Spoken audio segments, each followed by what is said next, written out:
কৌশানী মুখোপাধ্যায় বহুরূপী সিনেমায় তার প্রথম আইটেম গান ডাকাতিয়া বাসিতে নাচ করে শুটিং শেষ করেছেন মাত্র ৮ ঘন্টায়। প্রস্তুতির সময় কম থাকায় নাচটি আরো ভালো হতে পারত বলে অভিনেত্রীর আক্ষেপ। পরিচালক নন্দিতা রায়ের প্রশংসা পেলেও শিবপ্রসাদ মুখোপাধ্যায়ের মন পুরোপুরি জয় করতে পারেননি তিনি। তবুও কৌশানীর আশা গানটি পুজোর মণ্ডপে জনপ্রিয় হবে। ছ্যাচরাপুরে ফাগুন মাসে আগুন কৌশানীর নাচ দেখে খুশি নন পরিচালক শিবপ্রসাদ। ভরা আশ্বিন মাসে ফাগুনের ছোঁয়া নিয়ে হাজির কৌশানী মুখোপাধ্যায়। ছ্যাচরাপুর গ্রামে গিয়ে শরীরী বিভঙ্গে হিল্লোল তুললেন এই অভিনেত্রী। পরিচালক সাবধান করলেন, আর যাই করো পিড়িতে পড়ো না। পরনে লাল শাড়ি, খোলা চুল, চোখে যে আবেগের বিচ্ছুরণ।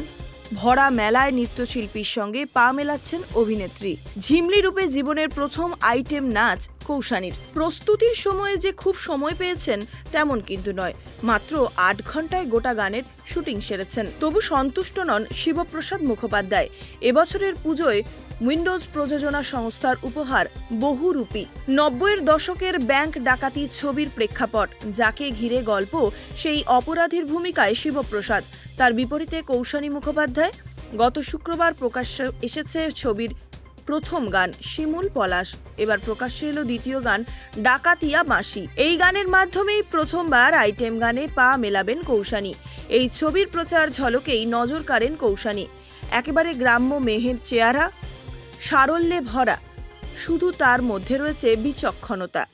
মূল ধারার বাণিজ্যিক ছবির নায়িকারা এই মুহূর্তে নিজেরাই আইটেম নম্বরে নাচছেন। এই প্রচলন বহু বছরের। সম্প্রতি বলিউডে তামান্না ভাটিয়া আজ কি রাত গানটি কাশ্মীর থেকে কন্যাকুমারী পর্যন্ত জনপ্রিয় হয়ে গিয়েছে। এই প্রসঙ্গে সংবাদ মাধ্যমকে কৌশানী বলেন, আমি আশা করব আমার ডাকাতিয়া বাঁশি গানটাও ততটাই ভাইরাল হবে। এবার পুজোয় মণ্ডপে সকলে মিলে নাচবেন এই আশা করছি। গান নিয়ে আশা যেমন রয়েছে তেমন আক্ষেপও রয়েছে অভিনেত্রীর। কারণ প্রস্তুতির জন্য খুব একটা সময় পাননি, পেলে হয়তো আরো ভালো হতো। অভিনেত্রীর কথায়, আসলে আগে আমি জানতাম না যে নাচটা করতে হবে। মাত্র সপ্তাহখানেক সময় পেয়েছিলাম। শুটিংয়ের ফাঁকে গোটা নাচটা তুলেছি, আর শুটিংটা করতে সময় লেগেছিল ৮ ঘন্টা, একটা গোটা দিনও নয়। তবে নন্দিতাদি আত্মবিশ্বাসী ছিলেন।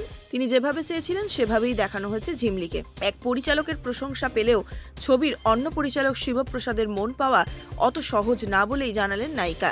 কৌশানীর কথায়, শিবুদা যে কাজটা করেন নিখুঁত করেন, তাই শিবুদাকে সন্তুষ্ট করা অত সোজা নয়। নাচটা যখন দেখছিল তখন বলছিল, আরো ভালো হতে পারত কৌশানী, এটা তোমার গান। আমি এটাকেই প্রশংসা হিসেবে ধরে নিয়েছি। শিবুদা কখনোই বলবে না ১০০-এ ১০০ পেয়েছো।